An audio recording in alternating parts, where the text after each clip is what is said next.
সকাল সকাল কিন্তু আমার গাড়িটাকে নিয়ে চলে আসলাম আমার মামার বাড়িতে। তো মামার বাড়ি আসলাম কেন, দেখো এই গাছে খুব সুন্দর সুন্দর বড় বড় ছোটো ছোটো জামরুল ধরেছে। তো এই জামরুলগুলো পাড়ার জন্য এসেছি, কারণ জামরুলগুলো পোকা লেগে যাচ্ছে, বেশি বড় হলে মিষ্টি হয়ে গেলে পোকাতে খেয়ে নিচ্ছে। তো পোকাতে খাওয়ার আগে যাতে আমরা খেতে পারি, তো সেই জন্য আমি এসেছি গাছের আজকে সব জামরুল পাড়তে।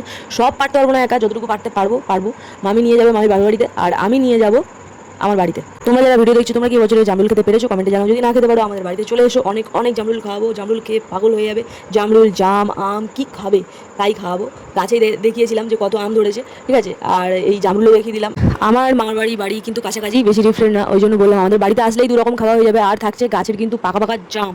তো এখানে দেখো আমার মেজো দিদাদের গাছে কিন্তু প্রচুর প্রচুর জাম ধরেছে।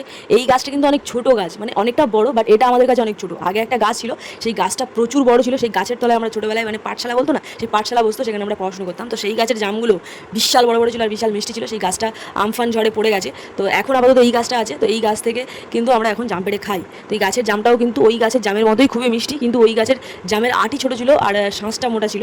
এখানে আটিটা একটু মোটা আর জামটা অতটা বেশ বড় হয় না, তবে বড় হয় মোটামুটি। আমি কিন্তু এখান থেকে একটা জাম পেড়ে খাচ্ছি, আর আমার মামি কিন্তু উপরে গাছের পুরো মগ ডালে উঠে জাম পাড়ছে। জামের ডাল, জামরুল এইসবের ডাল কিন্তু খুব নরম হয়, ভেঙে যাচ্ছে, তাও আমি উঠেছে দেখো কত দূরে, মাটি ছাড়া অনেক দূরে উঠেছে, একটা আঁশকুড়ি নিয়ে পারছে, কারণ মামির বাবার বাড়িতে জাম নিয়ে যাবে, আমি কিছুটা নেবো, তো সেই জন্য এত কষ্ট করে পাড়া হচ্ছে। আর এই ডালগুলো দেখো ভেঙে ভেঙে পেড়েছি, ডালে কত জাম থোকা থোকা, দেখতে কি সুন্দর লাগছে। তো এই জাম কিন্তু খাওয়া শরীরের পক্ষে খুবই ভালো, মেয়েদের বিশেষ করে জাম খাওয়া উচিত, পিরিয়ডসের প্রবলেম অনেকটা ক্লিয়ার হয়। তো তো এই জামের সিজনে তোমরা বেশি বেশি করে সবাই জাম খাও, আর আমরাও খাচ্ছি খুব। তারপরে কিন্তু জাম টাম পাড়ার পরে চলে এসেছিলাম বাড়িতে। দেখো বাড়িতে এসে কিন্তু আমি গরম গরম ভাত তরকারি নিয়ে বসে গেছি। এদিকে ডিমের ঝোল হয়েছিল, আর এখানে কিন্তু বাড়ির জমির চাষের চাল। এই ভাতটা একটু মোটা দেখাচ্ছে ভিডিওতে, কিন্তু খুব সরু সরু চাল ছিল। আর এখানে আছে কচুর তরকারি।